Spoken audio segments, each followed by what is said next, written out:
Imagine a day when every turn feels like stepping into a storybook. Cobblestone streets, canals lined with swans, Gothic towers piercing the sky, and castles echoing with medieval legends. Today, we're racing from the fairy tale beauty of Bruges to the vibrant soul of Ghent, packed with hidden gems, breathtaking views, and mouth-watering bites along the way.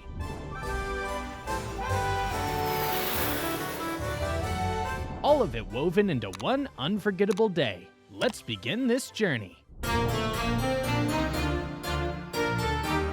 Best time to visit. The best time to explore Bruges and Ghent in a single day is from late spring to early fall, between May and September. During these months, temperatures hover around 60 to 75 degrees Fahrenheit, 15 to 24 degrees Celsius, making it perfect for walking tours, canal cruises, and enjoying open-air cafes. Summer brings more crowds, but also longer daylight hours, letting you fit in more into your day. In the shoulder seasons, April and October, you'll find fewer tourists and slightly cooler weather, with temperatures ranging from 50 to 65 degrees Fahrenheit, 10 to 18 degrees Celsius. Winter is much quieter, but days are shorter, and some canal tours close or run limited schedules. Airport tips. Whether you're planning a quick day trip from Brussels or traveling to Flanders, the region home to Bruges and Ghent, you'll likely arrive at Brussels Airport, BRU. From here, direct trains run every 10 to 15 minutes to the city center for about $11 USD, taking around 20 minutes. Taxis costing roughly $55 to $65 USD. Some low-cost carriers like Wizz Air and Ryanair fly into Brussels South Charleroi Airport, located farther from the city. Buses and shuttles connect Charleroi to Brussels in about an hour for about 20 USD. Once in Brussels, frequent trains make it easy to reach Bruges and Ghent and start your adventure. Where to stay? If you're basing yourself in Bruges, the historic center is the best choice. Here you'll be steps away from canals, medieval squares, and top sights, perfect for soaking in the city's fairy tale charm. Expect to pay around 150 to 250 USD per night for mid-range hotels, with luxury stays starting at 300 USD. Budget-friendly guest houses and small hotels can be found from 80 to 120 USD per night in this area as well. In Ghent, look for accommodation in the Paterschol district or near the historic center. Both areas offer easy access to major sites, with boutique hotels running 130 to 200 USD per night and luxury options from 250 USD upward. Budget travelers will find hostels and simple hotels for around 70 to 100 USD. If you prefer to base yourself in Brussels, consider staying in the city center near Brussels Central Station or close to Brussels Midi Station. These areas make catching early trains to Bruges and Ghent seamless, while also keeping you close to restaurants, shops, and the main sights of Brussels. Prices range from 120 to 180 USD per night for mid-range hotels, with budget options around 80 to 100 USD. How to get around. Moving between these two cities is easy and efficient. Trains from Brussels run often, about 1 hour to Bruges and 30 minutes to Ghent, with tickets costing 14 to 20 USD. Buses are budget-friendly options at 8 to 15 USD, though they take longer. Inside each city, walking is the best way to soak up the charm of cobbled lanes and canals. For quicker trips, Bruges has local buses from the station for about 3 USD, or a one-day pass for around 8 USD. Ghent's trams connect the station with the Old Town in under 15 minutes, with similar prices. Insider tip. D-Line Day Pass costs about 10 USD and makes hopping on and off of buses and trams effortless all day long. Fairy Tale Journeys. Bruges and Ghent in one day. Morning. Breakfast at Chez Albert. As you arrive in Bruges, the first thing to do is follow the sweet scent drifting from Chez Albert, just steps from the Grote Markt. Famous for Liege-style gaufres, these golden waffles are crisp on the outside, soft and warm inside, and topped with your choice of chocolate, whipped cream, or fresh strawberries. Expect to pay around 5 to 10 USD. It's a simple pleasure, but there's something magical about savoring this treat while strolling past medieval facades, tiny hidden courtyards, and winding canals that still echo with the footsteps of merchants and travelers from centuries past. Grote Markt. With your waffle in hand, wander into Grote Markt, the bustling heart of Bruges. Lined with colorful gabled houses, historic guild halls, and lively open-air cafes, this square hums with life from the earliest hours. Horse-drawn carriages roll by, bells chime in the distance, and the scene feels like stepping into a medieval painting. Look out for the towering Provincial Hof, once the government seat, and the striking statue of Jean Bredel and Pieter de Koning, local heroes who led Bruges' 14th century revolt against French occupation. Take time to stroll across the cobblestones, admire the ornate facades that once housed cloth traders, and soak up the fairy tale atmosphere as the city wakes around you. Belfort. Towering above the square is the Belfort, Bruges' iconic bell tower and symbol of the city's independence. Originally built in the 13th century as a watchtower and treasury, the Belfry has guarded the city's charters and sounded alarms in times of danger for over 700 years. The narrow spiral staircase winds up 366 steps, passing massive bells and the historic carrion chamber along the way, a testament to civic pride and Bruges' golden age of trade. Tickets cost around $17 USD, and booking ahead is recommended to secure your spot. At the summit, catch your breath and take in a sweeping panorama of medieval spires, church towers, and the bustling square below. On clear days, you can see across the flat Flemish countryside to the North Sea. Insider tip. If you visit the Belfort on Wednesdays, Saturdays, or Sundays around midday, you'll often hear live carrion concerts ringing out across the city. A centuries-old tradition that once marked work hours and market days for Bruges' citizens. De Burg.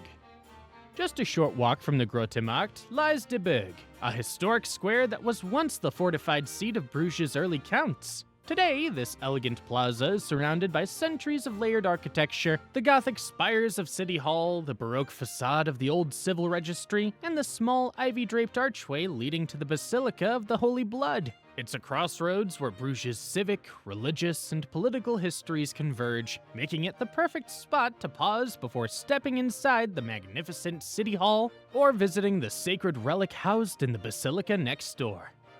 Insider tip. As you wander, keep an eye out for the golden Madonna statue glimmering on the square's corner, a quiet guardian watching over this timeless place. City Hall. Dominating De Burg is the grand facade of Bruges' City Hall, built in the 14th century.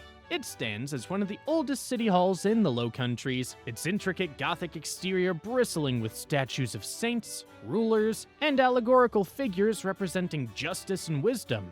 Inside, the spectacular Gothic hall dazzles with colorful 19th century murals illustrating dramatic episodes from Bruges' past, from battles and royal processions to legendary tales of local heroes. Above, a soaring vaulted ceiling with carved oak beams completes the scene. Tickets cost about $9 USD, and the visit reveals the civic pride and artistic grandeur that helped Bruges become one of medieval Europe's most influential cities, a place where culture, politics, and trade once shaped the destiny of an entire region.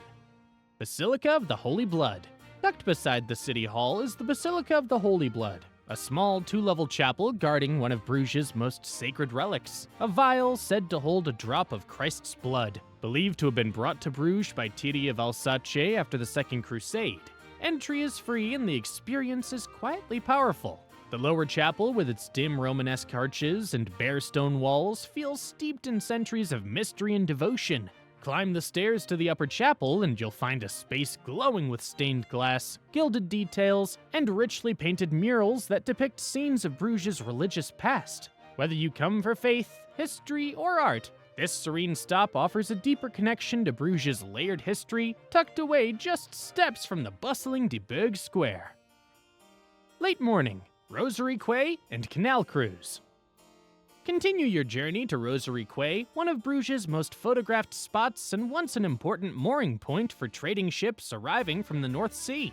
Here, medieval buildings with crow-steeped gables line the shimmering canal, their colorful facades reflecting in the gentle rippling water, a postcard-perfect view that draws travelers from around the world. Just steps away, you'll find docks offering short canal cruises. These 30-minute trips reveal hidden corners of the city you can't see on foot. Secret gardens, old merchant houses with storage pasts, and ivy-draped bridges that have spanned the waterways for centuries. No need to book ahead. Tickets cost around $16 USD per person. Guides share tales of Bruges' rise as a powerful medieval trading hub and point out historic warehouses and tiny bridges that once bustled with merchants and sailors from across Europe. Boniface Bridge. After your canal cruise, wander toward one of Bruges' most enchanting corners, Boniface Bridge. Though built in the early 20th century, this small stone bridge feels timeless, arching gently over a quiet canal framed by ivy-clad walls and medieval facades. From here, you can glimpse the gardens of the Grote Palace and the elegant brick spire of the Church of Our Lady rising beyond, creating a scene that looks lifted straight from a painting. It's a picture-perfect spot, especially in the soft afternoon light. Pause here for photos or simply soak up the peaceful atmosphere as swans glide by beneath your feet, continuing a tradition that has enchanted travelers for generations and remains one of Bruges' most beloved hidden gems. Church of Our Lady. Just steps from the Boniface Bridge stands the Church of Our Lady, its towering brick spire reaching over 370 feet into the sky. The tallest structure in Bruges and one of the tallest brick towers in the world. Built over 2 centuries, starting in the 13th century, the church houses one of Bruges' greatest treasures, Michelangelo's Madonna and Child, the only sculpture by the artist to have left Italy during his lifetime. Entry costs about $8 and also includes access to the church's small museum, where you'll find medieval tombs of prominent Bruges families, intricate paintings, and religious artifacts spanning centuries. Whether you pause to admire the Madonna's delicate grace, study centuries-old gravestones, or simply sit beneath the vaulted arches admiring the stained glass windows, this church is a place of art, devotion, and quiet reflection amid Bruges' bustling streets. Afternoon, St. Salvator's Cathedral. A short walk from the Church of Our Lady brings you to St. Salvator's Cathedral, the oldest parish church in Bruges, and now its cathedral since the early 19th century. Though its exterior is more restrained than the city's grandest landmarks, step inside to discover towering stone columns, vivid tapestries depicting biblical scenes, and an impressive collection of medieval and Renaissance art that traces Bruges' rich religious heritage. Entry is free in the cathedral's peaceful interior. Awash in colorful light from intricate stained glass offers a tranquil place to pause, reflect, and absorb the timeless spirit that flows through this ancient city. Don't miss the 18th century organ, whose deep tones still fill the nave during occasional concerts and services. Lunch. After exploring Bruges' historic churches, it's time to pause for lunch. For a sit-down meal, head to Lobster Pot. Known for its fresh seafood, seasonal catches, and classic Belgian dishes like mussels with frites. Expect to spend around $35 to $45 per person. If you prefer something quick and affordable, try Boca, a casual spot offering hearty pasta boxes to go for about $10 to $15, popular with locals and travelers alike. Both are within walking distance of your route, letting you refuel and relax before continuing your journey through this storybook city. Minnewater Park. After lunch, make your way to Minnewater Park, often called the Lake of Love. According to legend, this lake's name comes from the tragic tale of Mina, a young woman who died of heartbreak by the water while waiting for her lover's return. Today, willow trees dip into the tranquil waters, swans glide beneath graceful stone bridges, and paths weave through quiet lawns dotted with benches. It's the perfect place to pause and soak in Bruges' romantic spirit, a gentle moment of calm before your journey continues. As the afternoon fades, wander toward the nearby train station. Next stop, Ghent, where centuries-old castles and canals await. Gravenstein. Once you arrive in Ghent, begin your journey at Gravenstein, the imposing 12th century castle that once housed the Counts of Flanders. Built in 1180, it was designed to showcase the Count's power and intimidate rivals and subjects alike. Thick stone walls, towers, and battlements give way to halls filled with displays of medieval armor, weaponry, and even a chilling torture chamber exhibit, a stark reminder of the harsh realities of medieval justice. Tickets cost around $16, and climbing to the ramparts rewards you with sweeping views over Ghent's rooftops, spires, and winding canals. It's a dramatic and unforgettable introduction to the city's rich medieval history. Insider tip. While you can wander Gravenstein without listening, the included audio guide is absolutely worth using. Narrated by Flemish comedian Wout de Prez, it adds humor, dark medieval tales, and quirky details that bring the castle's history vividly to life. Corenle, Grasle, and St. Michael's Bridge. After exploring Gravenstein, wander toward the riverfront quays of Corenle and Grasle, once the bustling heart of Ghent's medieval trade. Here, centuries-old guild houses line the water, their ornate facades reflecting in the shimmering canal. In the Middle Ages, this stretch teemed with merchants unloading grain, cloth, and spices from ships that sailed up the Scheldt River. Today, cafes spill out onto the cobblestones. Locals and travelers gather on the Quay walls to watch the boats drift by, and the whole scene glows with golden light in the late afternoon. Just nearby, pause on St. Michael's Bridge, where you'll find one of the most iconic views in Ghent. The city's famous row of 3 towers, St. Nicholas Church, the Belfry, and St. Bavo's Cathedral, rising above the rooftops. It's the perfect spot to take in the city's layered skyline, framed by gently curving canals that have carried trade and tales for over 800 years. Early evening, St. Bavo's Cathedral. Just a short walk from St. Michael's Bridge stands St. Bavo's Cathedral, a masterpiece of Gothic architecture whose spires watched over Ghent since the 16th century. Inside, tall columns and soaring arches guide your gaze upward to stained glass windows glowing with vivid scenes from the Bible and local legend. The cathedral's greatest treasure is the Adoration of the Mystic Lamb, an intricate 15th century altarpiece by the Van Eyck brothers. Considered one of the world's most influential artworks, the altarpiece has survived theft, war, and centuries of intrigue. Visiting the cathedral itself is free, but to view the altarpiece up close, there's a small admission fee of about 14 USD. Even if you don't venture into the altarpiece chapel, the cathedral's grandeur and the hushed beauty of its crypt makes this a highlight of any Ghent visit. Insider tip.